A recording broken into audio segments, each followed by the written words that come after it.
connected sa internet, yung voting machines on election day, di ba?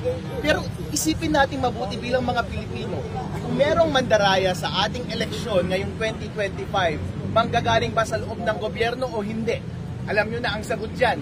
At kung galing sa loob ng gobyerno ang mandaraya, meron ba silang power na baguhin ang source code ng counting machines on the election day or even before that? Meron, kahit sabihin natin na dumaan ito sa independent audit. Ngayon, kung corrupted ang source code on election day at merong access sa internet, yun na lamang ang tanging paraan para ang isang mandaraya ng eleksyon ay baguhin ang resulta ng mga election returns. Tandaan po natin, habang nagbobotohan po tayo, ang ating automated counting machine ay hindi pinapakita ang live score ng makina na yon sa atin. Saka lang natin malalaman ang score ng makina na yon pagka-print ng election return.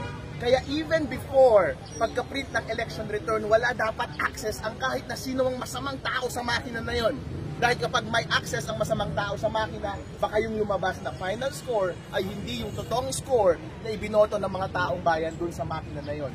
Kaya ang suggestion ko lamang is, i-print natin yung election return na walang connection sa internet para yung lumabas na election ng return ay yung totoong boto ng taong bayan. Pag hawak na ng mga watcher yung election return, malamang yung counting machine, pwede mo nang i-connect sa internet at ipasa nila yung final score na yon doon sa servers ng COMELEC. Malamang hindi na magkakaiba yung hawak ng mga watcher at yung servers ng COMELEC. Yun lang, Chairman George Garcia, huwag nating i-connect sa internet yung automated counting machines bago at habang nag-print ng election returns. Attorney, yung per se, yung paggamit ng automated counting machine, hindi ko kayo tutol doon? Hindi ako tutol doon, sir. As a matter of fact, bilang mga eksperto ng IT, lahat po tayo ay magsama-sama dito sa exercise na to, eleksyon. Lahat po tayo ay may obserbasyon na kahinaan sa ating sistema. Hindi natin mape-perfect ito. Merong kamalian na mangyayari. Pero sa lahat ng naobserbahan natin, na kahinaan na pwede natin itama, pwede itama natin. Kasi wala namang mawawala sa atin eh. Pareho lang tayo, Chairman George Garcia, na ang hangarin ay palakasin at patatagin ang integridad ng eleksyon natin ngayong 2025.